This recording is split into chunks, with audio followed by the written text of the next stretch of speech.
Hello viewers, welcome back to our YouTube channel Chameli Sheel. আজকে আমি আবারও চলে এলাম নতুন একটি জব বিজ্ঞপ্তি নিয়ে। রেলওয়ে ডিপার্টমেন্ট থেকে কিন্তু স্টাফ নার্স ভ্যাকেন্সি বেরিয়েছে। তো ভিডিওটিতে আমার সাথে থাকো এবং দেখতে থাকো। এই স্টাফ নার্স ভ্যাকেন্সি সম্বন্ধে আমি বিস্তারিত আলোচনা করব।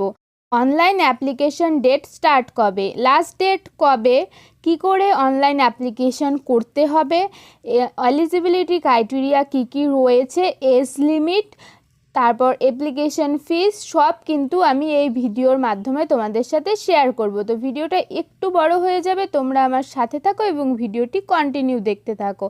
যারা আমার চ্যানেলটি সাবস্ক্রাইব করে রেখেছো তাদেরকে অসংখ্য ধন্যবাদ। আর যারা নতুন আমার চ্যানেলটি ভিজিট করছো তাদের বলছি আমার চ্যানেলটি সাবস্ক্রাইব করে রাখো। আমি এই চ্যানেলে নার্সিং রিলেটেড ভিডিও দিয়ে থাকি। আজকে আমি তোমাদের সাথে শেয়ার করব রেলওয়ে স্টাফ নার্স ভ্যাকেন্সি। তো সেটা কিন্তু আমি তোমাদের আগেই বলে রেখেছি।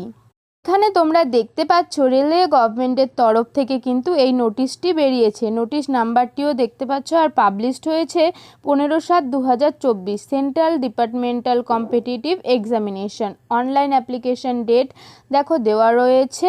কবে শুরু হচ্ছে 16/7/2024 এবং শেষ ডেট কবে 15/8/2024। এখানে দেখো ক্যাটাগরি দেওয়া রয়েছে staff nurse department medical. Seat সংখ্যা টোটাল হচ্ছে 24টি। এসসিদের 4টি, এসটিদের 1টি, ওবিসিদের 6টি এবং আনরিজার্ভদের কিন্তু 13টি। এখন আমরা দেখে নেব এডুকেশনাল কোয়ালিফিকেশান কী কী লাগছে।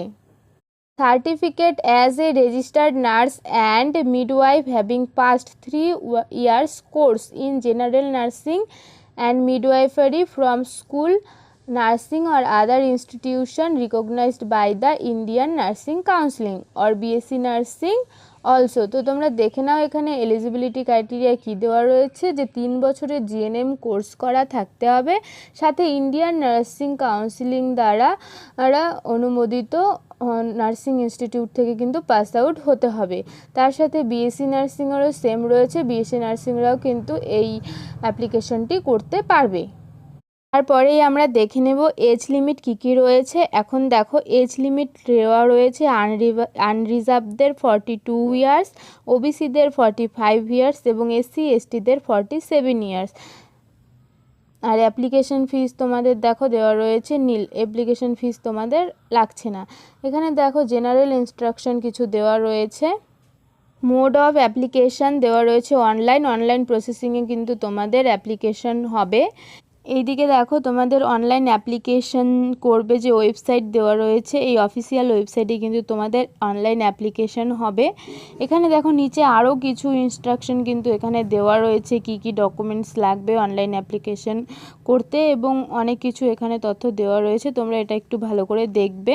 আর লাস্টের দিকে তোমরা দেখো এখানে অ্যাপ্লিকেশন ফর্মেটটাও দেওয়া রয়েছে এবং তারপর ওবিসি যাদের আছে তাদের যে এনএসিএল সার্টিফিকেট বের করতে হবে, সেই ক্ষেত্রে কিন্তু এই যে সার্টিফিকেটটা দেখছো এটা কিন্তু ওবিসির এনএসিএল সার্টিফিকেট। এই সার্টিফিকেটটা কিন্তু প্রিন্ট আউট করে তোমাদের ওবিসি এনএসিএল সার্টিফিকেট বের করতে হবে। আজকের আমার এই ভিডিওটা কিন্তু এই পর্যন্তই। তোমাদের কার কেমন লাগলো আমাকে কমেন্ট বক্সে জানাবে। ভালো লাগলে অবশ্যই আমার চ্যানেলটি সাবস্ক্রাইব করে রাখবে, ভিডিওতে লাইক করবে এবং গুরুত্বপূর্ণ মনে হলে বন্ধুদের সাথে শেয়ার করবে। Tata, bye bye.